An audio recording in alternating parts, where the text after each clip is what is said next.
The riots in the 80s was completely different from the riots of 2011.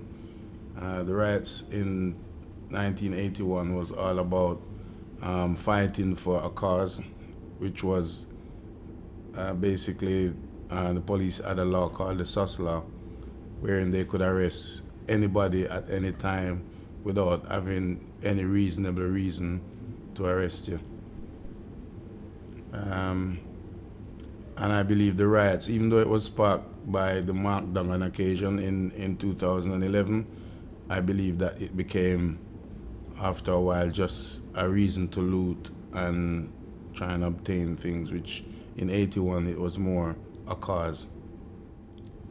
Um, in the 1981 riot, I was participating, as we do at these times when you're trying to, what could I say, make a stand against the system. So we was out there on the battlefield. In 2011, it was a complete different thing.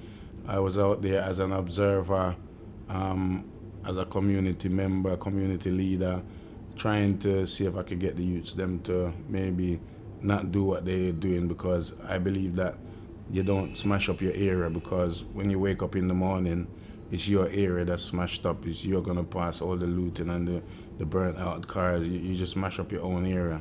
Like in Brixton, they smashed Foot Locker and we don't have a Foot Locker anymore.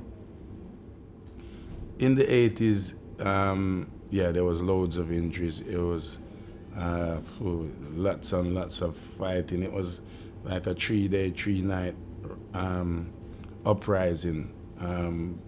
I should stop calling it a riot, because I don't believe on a personal level it was a riot. I believe it was an uprising in 1981. Maybe 2011 was a riot, but 81 was an uprising. The injuries that I saw people blooded up, bricks lick people in them head, police get them face smash up, broken bones, basically things that happen when people fight. Well, one of my friends got arrested. He was standing outside the cleaners and he was attacked by about 8-9 police and beaten up. There was just 3 of us, so it was hard to fight them. Even though we fought, they still got him and threw him in the back of the van and took him away. In the 80s, I didn't actually have a business. I actually started my business in 1992. We had a record shop on the lane at the time. No, we weren't affected when it wasn't my shop, but my friend had a shop and I worked in there. We weren't affected because everybody knew it was our shop, so there was no looting or nothing like that in there. In the 80s, I started making music in 1983. I started actually making music, so it was just after the riots when you wanted something else to do rather than walk about the streets and just be like everybody else. So a friend of mine called Sugar Minot, who is a famous reggae singer, suggested that maybe because I was a selector and a sound, I used to play a sound system, and he suggested that maybe I could step up from being just a selector into somebody who could actually produce music. So I took his advice and I started to produce back in 82. No, I don't believe the police targeted me personally. I mean, going back, I was targeted by the police because I was actually, I can give you a little scenario. One day I was actually outside the town hall. I'd run from Cole Harbour Lane to get a bus. I was living in Wandsworth. I'd moved to Wandsworth at the time. And I jumped on a number 35 out by the town hall. And it went to Clapham. So there's 37 buses that leave from Clapham to go to where I wanted to go. I jumped on the bus. It was only going Clapham, come and got off, stood at the bus stop, waited for the 37 to come. When I got on the bus, 2 stops after, the bus stopped, and there's a police van. The police stopped the bus, come upstairs, take me off the bus, and said them see me stealing a woman's purse. I don't know how they did that because they weren't at the bus stop when I was getting on the bus. And they actually took me into Clapham Common and beat me up and left me in the common. So I had lots of grievances with the police then, and that's why when the uprising began, you needed to get involved because it was a time when you could get a little bit of revenge. Yeah, because in 81, the riots in 81 was caused basically because of the SUS law. What transpired was, because I was actually at the beginning of the riot, so maybe we should have did this earlier, but the riot transpired because, I'm not gonna call names, I actually know the names of the people, yeah, but I've just, someone stabbed someone else, yeah, and the guy that got stabbed ran around the corner. As he ran around the corner, there was a police car coming at the other end, and he fell in the middle of the road. The police car stopped, and we all gathered around him because he was bleeding bad. And we was so glad to see the police at the time, and we said to them, look, this guy's been stabbed, can you take him to the hospital? Obviously, King's College Hospital in a police car is like 2 to 3 minutes away. And the police turned around and said, we can't carry him, it's against the rules. We have to wait for an ambulance. This time, the youth's on the floor bleeding, and we're saying, well, you can't do that. This man need to go to hospital. If it was a policeman, what would you do? Him say, well, it would be different. So we said, different? So what's the difference? A life is a life. And that's how the actual riot started. So there's lots of stories going around about how the riot in 81 actually started. So in the beginning, when it started because of the decision of the 3 police officers that were there at the time. It didn't come from above. It was the 3 police who was in the streets who didn't take that black youth in their car. So we, as a group, there might have been about 20, 30 of us, we decided to pick him up and take him to a cab station, which was just across like 5-10 seconds away, and get him to the hospital. And the police tried to stop us from doing that. So that car got burnt, smashed up, 3 police get beat up because you can't see a virgin dying on the floor and a policeman who have siren and this thing on him car. If you carry a man to the hospital 3 minutes down the road and you're telling me it's against the rules, so the rules is gonna make this guy die. You know, in the end he didn't die, so I believe we were justified in putting him in the taxi to take him to the hospital. The uprising in 81, we achieved some results because lots of laws were changed then that people are living those laws today. So what was happening then, we got the SUS law overturned. They couldn't just arrest you anymore as a black youth that's walking down the road. So I think we achieved that. Then bring money into the area. We get youth club, things like that. But yeah, it made the government, central government, sit up and notice that there was a major problem going on in the surrounding communities, which they had neglected all this time. And they were, the people start living in like bad conditions, slums, things like that. So even though our parents didn't go out there and be boisterous and stand up for their rights, we were the generation that came and stood up. So yeah, I think we achieved. You know, we had Home Secretary come to Brixton, we had inquiries, lots of things that, you had Lord Scarman come to Brixton, and the Scarman report, which came out after, highlighted major differences because he came to the town hall and people aired their views, and then he went and they made changes to the law. The future of my community lies in the community itself. It's something that the people have to decide what they really want from the community, because the community is meant to be the people, but a lot of people don't see it like the youths now. They segregate themselves into different areas like Brixton, Tulsil, and you have different fractions. In my day, in the 80s, in the 70s, 80s coming up, I could walk from Brixton to Lewisham, which is what we used to do, and there was no, you would never pass a black man on the road.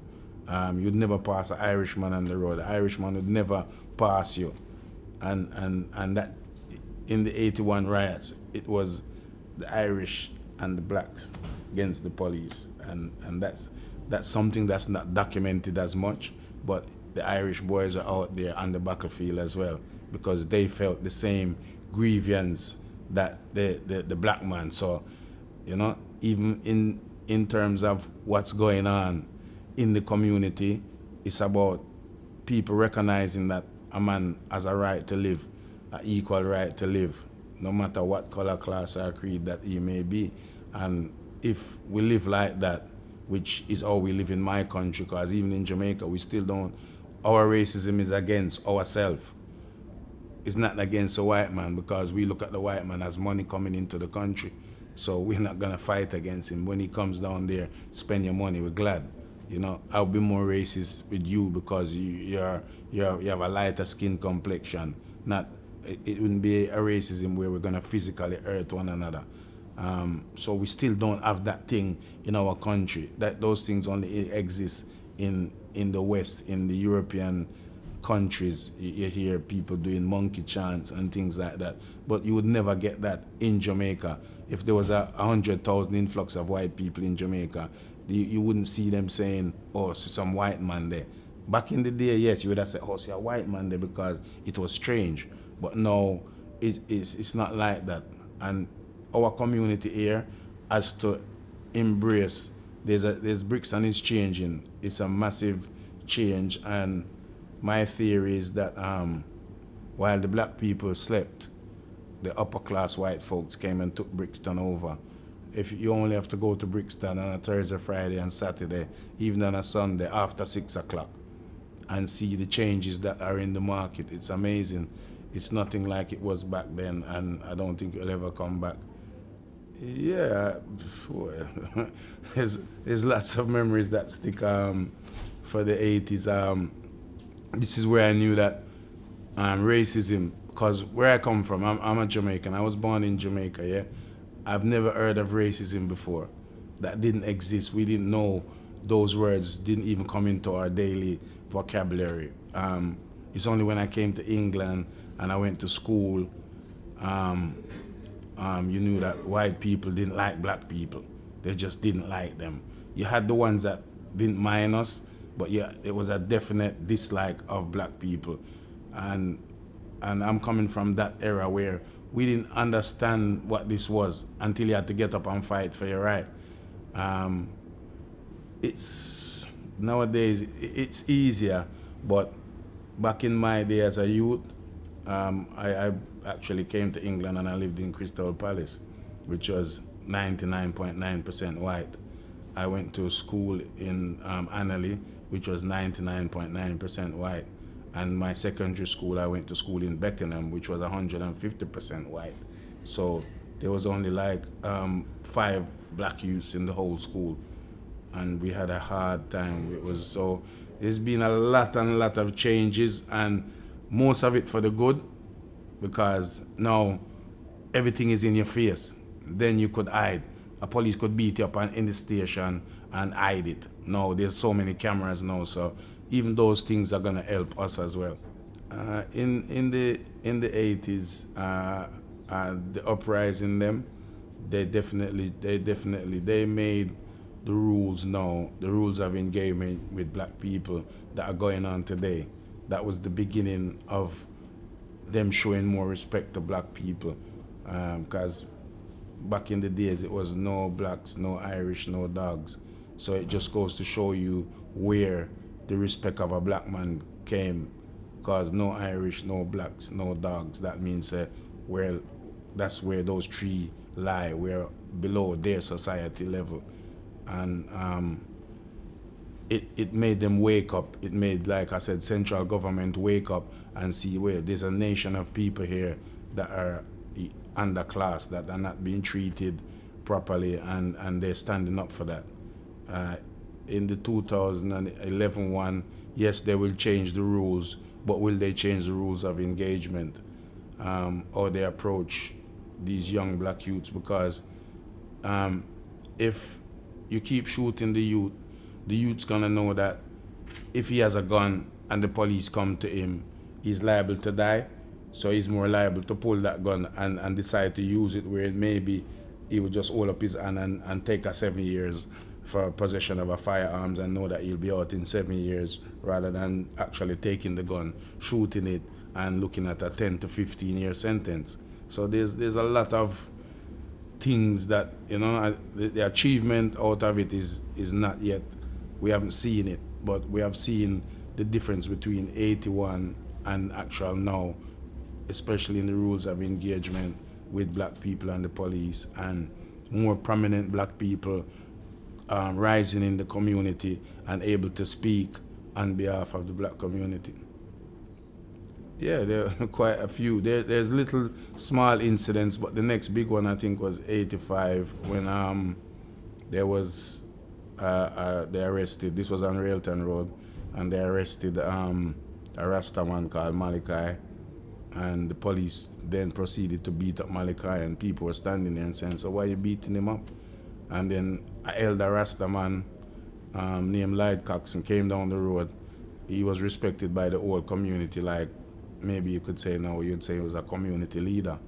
And he came down and said to the police, "Why are you doing that to the Rasta, pulling him by his locks and things like that?" And they said then proceeded to start beating him up as well. So because of that, and he was so well known in the community, you had the Brixton front line at the time, which maybe at any point during the day you might have like maybe 500 people stand up doing their little thing. Just, it was a meeting point. So, and it was 200 yards from there. So there was a big crowd of youths and things that were there to go and defend that incident with the police and the two Rasta.